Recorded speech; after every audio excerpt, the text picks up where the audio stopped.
A lista de Furnas é um caixa 2 que os tucanos fizeram no ano de 2002.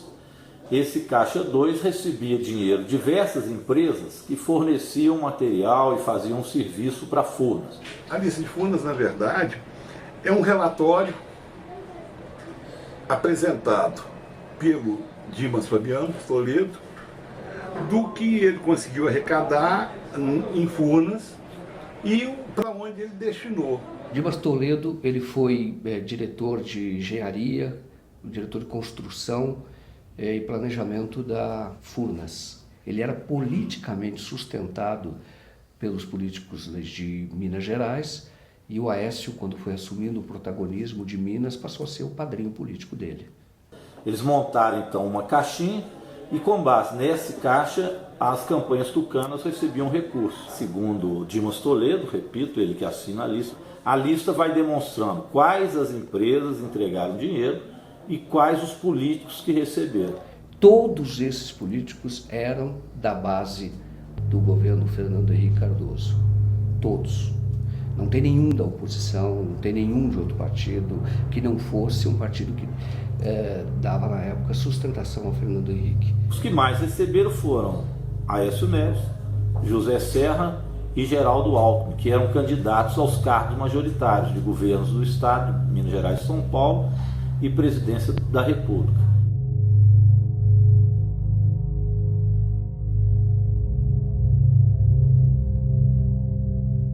Esta carta foi feita, esta lista foi feita para que nunca se tornasse pública. Tá? Era apenas como um instrumento de pressão, de chantagem. E o que ele pediu que você fizesse com a lista? Que eu entregasse, a lista que eu entreguei à Polícia Federal, ela veio num envelope lacrado que pertencia ao Aécio. Era diretamente para entregar ao Aécio. Assim como me mandou uma pós-Heredo, tinha uma lista pós-Heredo, tinha uma lista, ele entregou uma lista para o Dalé entregar ao Alckmin. Eu acho que 4 ou 5 listas que ele tinha feito. Ela foi usada para que esta lista fosse entregue a alguns políticos que pudessem interferir no governo do Lula, que estava começando, e que esta pessoa que assina a lista, que é o Dimas Toledo, pudesse permanecer em Furnas, assim como pudesse permanecer em Furnas o pai do Aécio Neves. E é o seguinte, assinou, ele fez a lista porque sentiu no momento que ele ia perder o cargo. Porque o cargo dele era um cargo de confiança e o cargo dele pertencia ao PTB. E o PTB já tinha diretor para ficar no cargo dele. E ele precisava, porque tinha muito acordo com as grandes empreiteiras, né? Que é onde corre dinheiro, é o canteiro de obras, né? Onde se compra tudo e faz tudo e fatura tudo, né?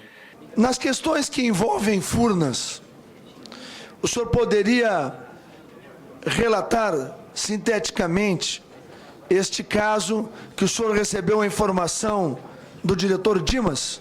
Tratado o assunto com o presidente Lula, nós levamos o currículo à ministra Dilma, a senhora Sandra Cabral, que faz a seleção dos currículos na Casa Civil, e ao ministro José Dirceu, 3 cópias. O currículo começou a transitar. Todo mundo dizia que era um técnico espetacular, um grande nome para substituir o doutor Dimas. Mas a coisa não evoluía. Uma pressão grande de vários deputados sobre mim, sobre o ministro Valfrido. Não tira o Dimas, não tira o Dimas. E eu percebi que o próprio ministro Zé Dirceu não queria tirar. Toda hora a gente fica dizendo que tem muita pressão, tem pressão do Aécio, tem pressão do Papa, de gente lá de Roma. Quando houve o enterro do Papa, gente que está em Roma pressionou. Eu entendi claramente que era o ex-presidente Itamar Franco, para não tirar. Então, nessa data, o presidente Lula já sabia que tinha alguma coisa errada em Furnas? Não. Ele queria, desde o início, em janeiro, ele queria tirar o doutor Dimas, só um instantinho, porque o doutor Dimas só prestigiava o Aécio. O Aécio era o sustentáculo político do Dimas. O Aécio tinha sido presidente da Câmara dos Deputados e ele é quem dava a sustentação política ao Dimas. Ele era o padrinho político do Dimas, numa tradição que vem de Minas Gerais. Furnas foi criada em Minas Gerais E sempre quem deu sustentação à diretoria de Furnas foram os políticos de Minas Gerais. Eu levei para o Zé Dirceu o nome do Dimas Toledo, que continuasse na diretoria de Furnas. Ele usou até uma expressão comigo, falou, o Dimas não, porque o Dimas, se entrar em Furnas e colocar ele de porteiro, ele vai mandar em Furnas. Ele até é uma pessoa que já está lá há 34 anos, é uma indicação que sempre foi do Aécio. Passado um mês e meio, ele me chamou, falou, qual é a sua relação com o Dimas Toledo? Falei, minha relação com o Dimas Toledo, eu tive com ele 3 vezes, achei ele competente, um cara profissional. Falei, não, porque esse foi o único cargo que o Aécio pediu para o Lula. Então você vai lá conversar com o Dimas e diga para ele que a gente vai apoiar a indicação dele. Eu fui conversar com o Dimas e o Dimas, na oportunidade, me colocou da mesma forma que eu coloquei o caso da Petrobras, em Furnas era igual. Ele falou, vocês não precisam nem aparecer aqui, vocês vão ficar um terço São Paulo, um terço Nacional e um terço Aécio.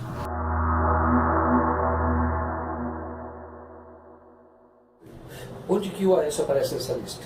Em que circunstâncias? Ele aparece como beneficiário e aparece como autor intelectual de tudo. Porque o Dimas, que fez a lista de Furnas, foi colocado por ele, indicado por ele. O pai dele era membro do Conselho de Administração de Furnas. O Aécio não foi só beneficiado na lista de Furnas, ele é o autor intelectual de tudo que aconteceu em Furnas. Porque quem indicou o Dimas foi o Aécio. O grande organizador dessa estrutura criminosa toda chama-se Aécio Neves da Cunha.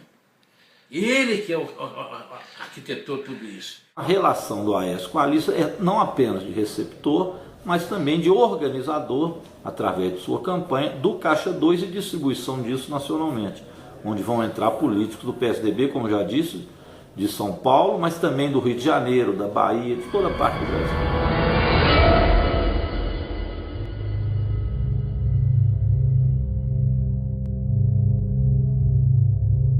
Como é que esse recurso era arrecadado? Eram fornecedores de Furnas, na maior parte, e empresários do relacionamento do Dimas. No caso dos fornecedores, o caminho da propina, você simulava uma consultoria. Então, a empresa recebia esses recursos e uma parte dos recursos que ela recebia por serviços prestados em Furnas, esses recursos que eram recursos superfaturados, parte desses valores retornava para o caixa, vamos dizer assim, o caixa 2 do Dimas, que era o diretor de Furnas. Como retornava? Na forma de uma prestação de uma consultoria fajuta. E esse dinheiro, então, de caixa 2, dinheiro em espécie, era então entregue aos políticos. Como é que nós sabemos que é um dinheiro de espécie? Um desses políticos, que foi o Roberto Jefferson, que recebeu os recursos, ele recebeu no escritório dele de uma mala de dinheiro. Recebeu do próprio Dimas. E ele conta, ele confessa que recebeu esses recursos.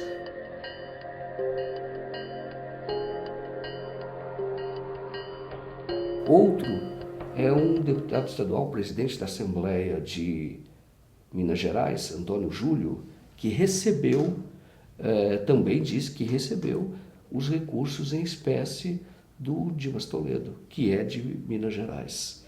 Por que as pessoas acabam assinando listas, fazendo contratos? Por quê? Faz porque o Dimas exigia isso, né? Hoje, por exemplo, você está vendo a delação premiada hoje, como é que eles estão entregando um entregando o outro. Isso sempre existiu. Sempre existiu. Olha o Youssef com a lista dele. O Youssef não tinha a lista dele? Furnas, o modus operandi, isso já demonstrado no inquérito da Polícia Federal, é muito parecido com o que se mostra hoje, por exemplo, na Petrobras ou qualquer outro escândalo de estatal, ou do metrô de São Paulo. O caminho é o mesmo. Quer dizer, quem presta serviços para a empresa estatal tem que pagar um pedágio, paga um pedágio. Este pedágio ele é feito na forma de consultoria.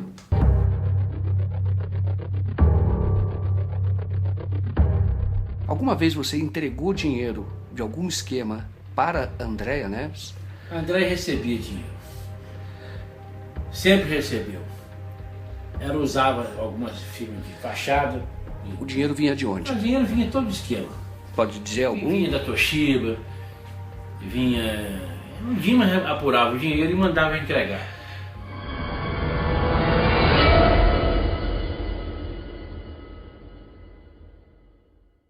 E onde você entregou esse dinheiro? Você pode dizer as circunstâncias? Uma vez foi no posto de gasolina.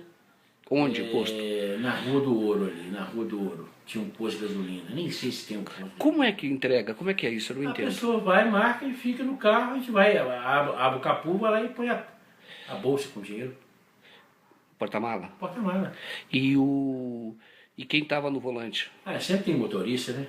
Mas a Andréia estava no carro? Ela estava no carro, atrás do carro. E você nem chega a falar com ela? Não, não chega não. O que acontece? Ela para no posto e você para atrás? Para atrás e faz a entrega, né?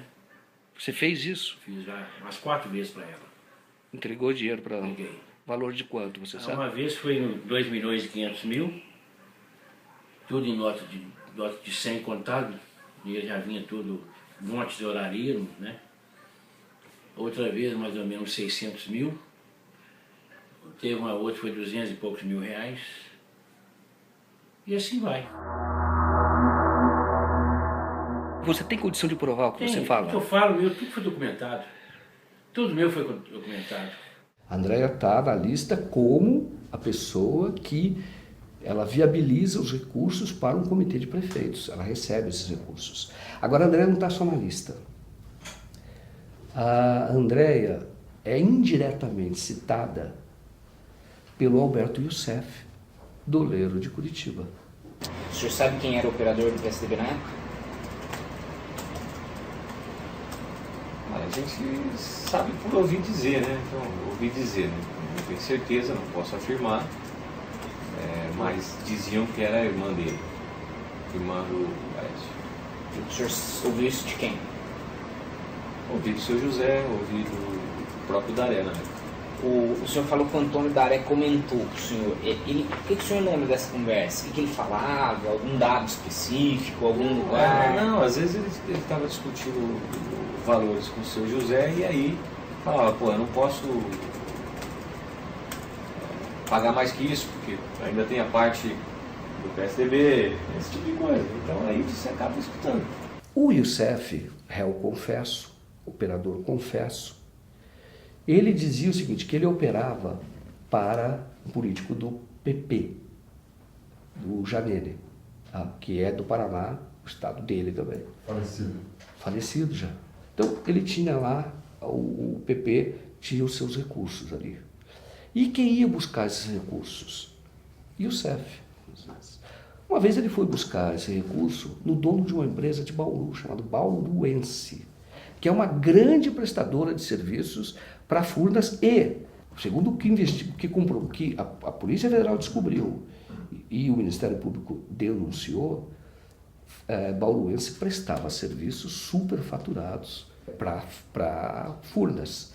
A Bauruense é o seguinte, era uma empresa que ela... O Dimas é sócio da Bauruense, eu acredito que a Aécio também seja sócio. Não posso afirmar, mas eu acredito. Porque a Bauruense ela tinha muitos contratos sem licitação. Na verdade, o partido que tinha a diretoria, né? Mas quem operava a diretoria era o José Janeiro, em comum acordo com o deputado Aécio. Quem que falou isso pro senhor? O próprio deputado José Janeiro. Ele falou isso pro senhor? Falou. Mais de uma vez? Mais de uma vez. Na verdade, o Partido Progressista não tinha a diretoria só, e sim dividiria com então, o PSDB, no caso, a cargo do deputado Aécio Neves. Quanto que eles recebiam? Tanto PP quanto PSDB, o senhor sabe a divisão? A divisão eu não sei, mas eu sei mais ou menos pelos valores que a Bauruense repassava mensalmente. Era coisa de mais ou menos, na época, $100 mil, $120 mil. O Youssef vai lá para buscar o dinheiro que pertencia pertencia, na visão dele, porque pertence ao povo brasileiro, né? Mas na visão dele era o do feudo, da cota do PP. Aí ele foi até lá e recebeu, e foi receber o dinheiro, só que ele esperava receber o dobro. Mas aí o dono da Bauruense falou, não, metade, a irmã do Aécio já veio e levou. Ela veio pessoalmente aqui. Aí o Youssef liga para o Janeiro e fala, mas ó, não é aquele valor que você está me falando, porque a Andréa já veio e pegou metade. O Janeiro falou, pode vir embora, porque realmente é do Aécio. Tá? Na Casa de Pedra você esteve alguma vez? Estive lá, lá é onde faz as festas. Mas você esteve lá? Estive lá. O que você esteve fazendo lá? Lá entregando dinheiro também. Você lembra de quem era o dinheiro e para quem era? O dinheiro era para entregar para o Aécio. E você entregou para ele? Entreguei. Mas para ele mesmo, não? Ele mesmo. Você já esteve frente a frente com ele? Várias vezes. E esse dinheiro que você entregou para ele vinha de onde? Furnas. Você lembra quem era o fornecedor? Hein? Lembra quem era o fornecedor? Vinha Janeiro pedia para entregar com um esquema com o Bauruense. Nós estamos em Bauru, nesta casa aqui, morava Ayrton Daré, dono da Bauruense. Nesta casa, segundo Nilton Monteiro, que era operador em Furnas, eram distribuídos recursos de propina, dinheiro desviado de Furnas. Você esteve na casa do Daré, que é o dono da Bauruense? Estive lá em Bauru. Você esteve lá? Eu estive lá, fiz umas 3 vezes lá. Você lembra como era a casa dele? É uma casa muito grande, né? Um muro muito grande, toda murada. Aí você foi lá e entregou dinheiro? Eu peguei dinheiro lá, entregar não, lá eu pegava dinheiro. E levava para quê? Levou para quê? Eu entregava pro esquema, né? O Dimas determinava, eu fazia as entregas.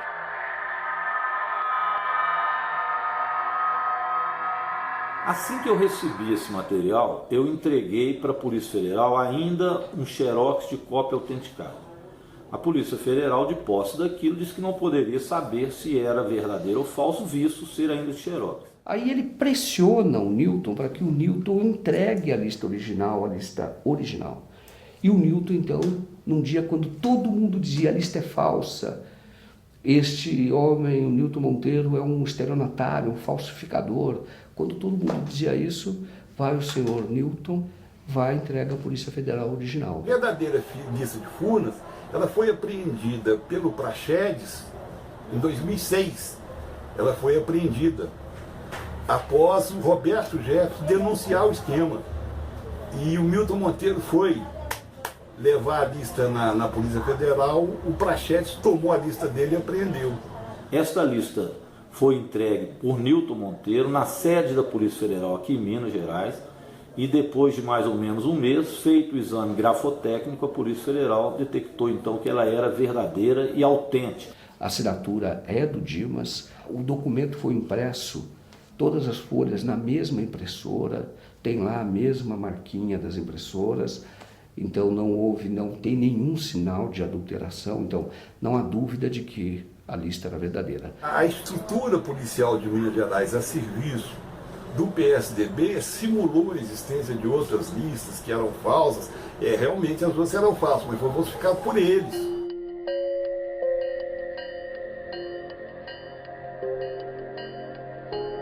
No caso da lista de Furnas, todos esses políticos foram denunciados à Procuradoria-Geral da República e nada aconteceu lá. Da Procuradoria-Geral da República se desmembrou para um inquérito envolvendo os empresários e pessoas que não tinham foro privilegiado. A procuradora Andréia Baião, que fez a denúncia, ela foi promovida, entre aspas, logo em seguida.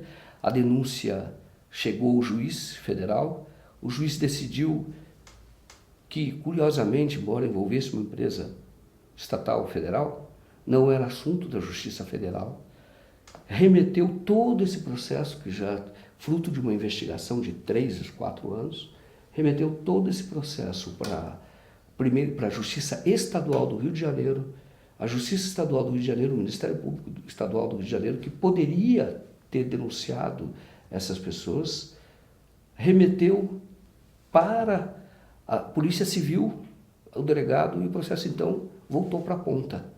e começou tudo de novo. Quer dizer, não começou, porque esse inquérito está parado. Por que uma investigação tão flagrante, tão cristalina, crimes assim, como essa, por que isso não vai adiante? Que força é esta que opera?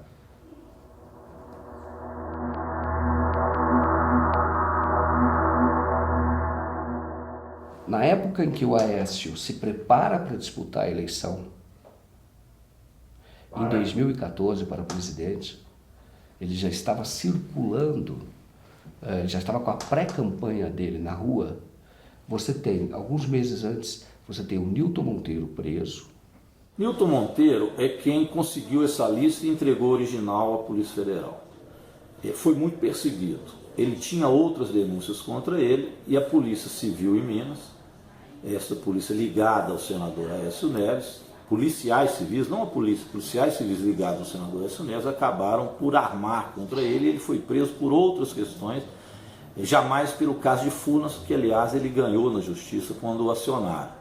Mas ele foi preso, evidente, em retaliação à entrega que teve da lista de Furnas. Nada foi provado contra ele, foi solto e a situação dele em relação à lista de Furnas, ele não tem nenhum processo contra ela julgado e condenado. Depois, você tem o dono de um site, o dono do jornal, preso, sob a acusação de que ele agia em conluio com o Nilton. O Nilton não tinha nenhuma condenação, só que eles não tinham relação nenhuma, não fosse fonte, a relação de fonte. A prisão de Marco Aurélio foi uma coisa assim, absurda, porque não havia denúncia contra ele, nunca se comprovou nada contra ele. Ele foi, o que se falava informalmente é que ele faria parte de uma quadrilha que estava forjando documentos. Essa história de forjar documentos é mentira. Pelo seguinte, o Novo Jornal tinha até uma estética conservadora. Você olhava um site como outro qualquer. Mas se você olhasse as matérias, era uma matéria, em geral, reportagens bem feitas, aprofundadas, com muita fonte, mas no final vinha novidade. Vinham PDFs, né, pendurados na matéria, comprovando com documentação tudo que estava sendo dito. Por exemplo, a primeira vez que eu vi, né, a lista de Furnas na íntegra foi no Novo Jornal. Falaram que eu participava, nas condições de relações públicas, de uma quadrilha. Que essa quadrilha era chefiada por Nilton Monteiro. Por que eles falaram isso? Porque eu defendi o Nilton Monteiro não como pessoa, defendi o Nilton Monteiro como quem tinha denunciado a lista de Furnas, o Mensalão Tucano, porque eu naquela época sabia que era tudo verdade, que eu tinha acesso a tudo. O Carone é uma covardia ainda maior. No caso do Carone, ele é jornalista, ele tinha um jornal, que era o Novo Jornal, que é um site eletrônico. E ele publicava matérias que não interessavam, ou não era do gosto do senador Aécio Neves. Com base nisso, eles enquadraram o Carone como se ele fosse chefe de uma, como se fosse membro de uma quadrilha e seria relações públicas da quadrilha. Ou seja, um jornalista publica no site dele matérias e é considerado relações públicas de uma quadrilha que eles inventaram a partir do Nilton Monteiro. Com base nisso, deixaram ele preso durante todo o período da campanha eleitoral, para que ele não dissesse outras coisas que sabia do senador Aécio Neves. Ele ficou preso até o PSDB perder as eleições em Minas, está solto, nada foi comprovado contra ele, mas foi extremamente perseguido.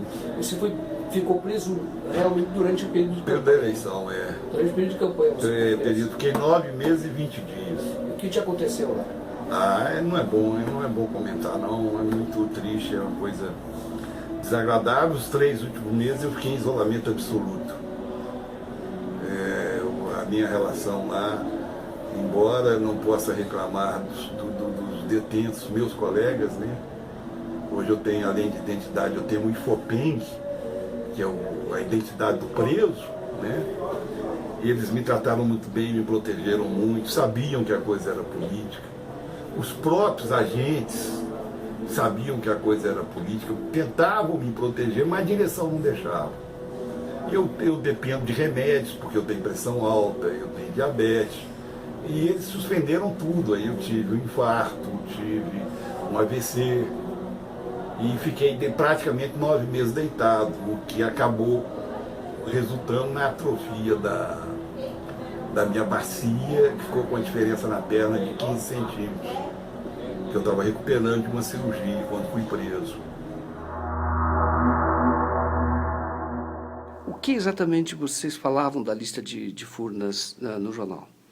Olha, quando eu cheguei ao jornal, a lista de Furnas já estava de posse do Marco Aurélio.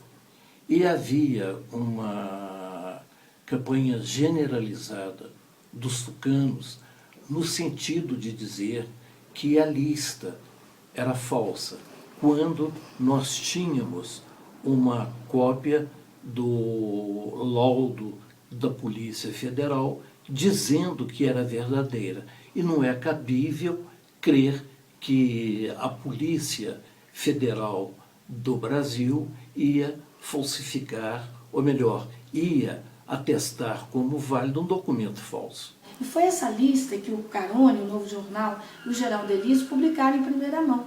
E é isso que realmente, é por isso que precisava desqualificá-los. Porque se provasse, né, que aquela matéria era verdadeira, como acabou sendo provado, quem ficaria mal? Os integrantes da lista de Furnas. E se desqualificasse quem estava publicando, quer dizer, desqualificaria a denúncia e seguramente os denunciados. Além disso, a Polícia Civil consegue autorização da Justiça, consegue o apoio do Ministério Público e mandado da Justiça. Tanto os mandados de prisão dessas duas pessoas, consegue mandados de busca e apreensão na casa de um jornalista que trabalhava no Novo Jornal, que é um jornalista que já ganhou o Prêmio ESSO, uma pessoa séria, foi secretário da Cultura em Minas Gerais, excelente reputação. O Geraldo Elísio, que é conhecido no rádio, foi conhecido lá como Pica-Pau. Você fez muitas reportagens na época da ditadura militar, combateu a ditadura militar, jornalista investigativo.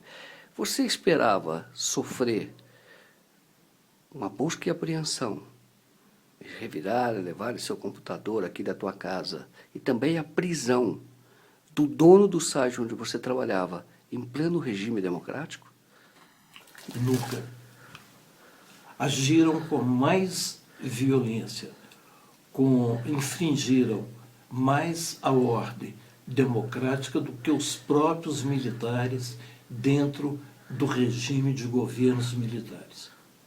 Na verdade, o que se pretendia era destruir a reputação dos dois, quase de uma forma tipo assim, olha, preste atenção, tá? Os patrões estão cooptados, grande parte dos jornalistas também, e aquele que se atrever a botar a cabeça para fora, olha o que vai acontecer com ele.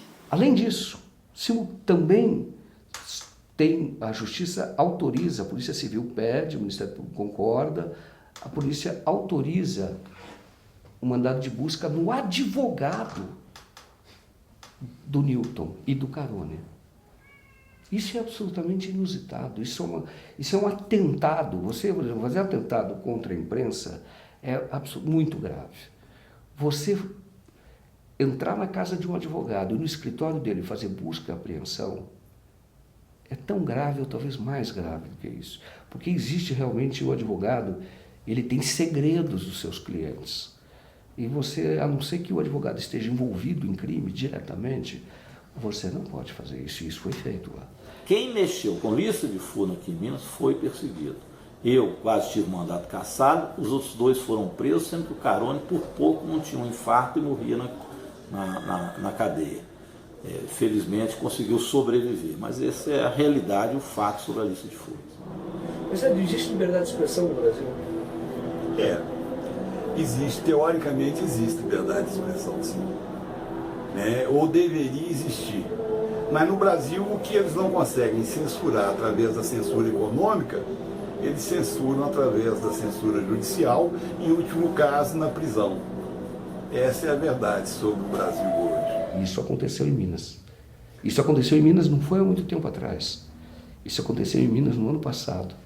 Isso aconteceu em Minas no ano retrasado. Faz muito pouco tempo.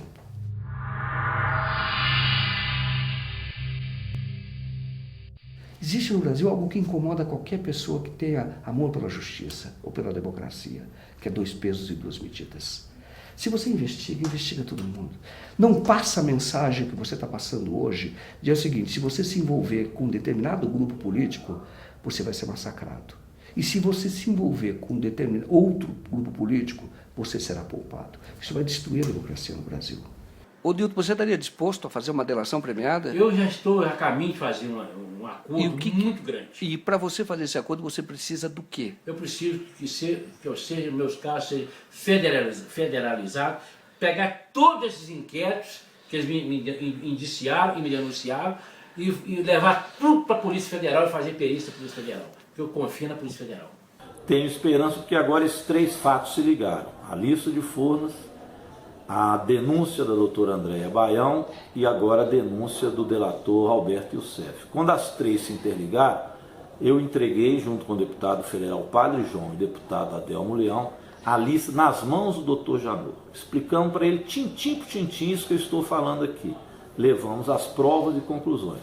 O Janot só não investiga Aécio se não quiser. Você sabe que eu procurei o autor da lista, o Dimas. Eu procurei o autor da lista, o Dimas, ele mora num apartamento de luxo lá na Barra da Tijuca, e ele tem uma fazenda, o filho dele é deputado federal, e ele fica, a vida dele hoje, ele se aposentou, ele não está mais em Furnas, mas é um homem muito rico, e ele fica entre a Barra da Tijuca e a fazenda. Eu tentei falar várias vezes com ele, uma das vezes desconfio que ele mesmo atendeu, só que disse que não era ele, disse que era uma outra pessoa, mas outras vezes que eu tentei falar com ele, dizia que ele estava na fazenda dele, no interior de Minas. Enfim, ele está livre, leve, solto, é o Dr. Dimas, respeitado por muita gente. No caso do chamado mensalão do PT, as pessoas já foram presas, já estão cumprindo presa, tem uns que estão sendo até soltos. E no caso dos tucanos, nada é investigado. Eu não gosto de teoria da conspiração, fujo disso como jornalista. Mas no caso você vai lá e fala, mas por que não investigou?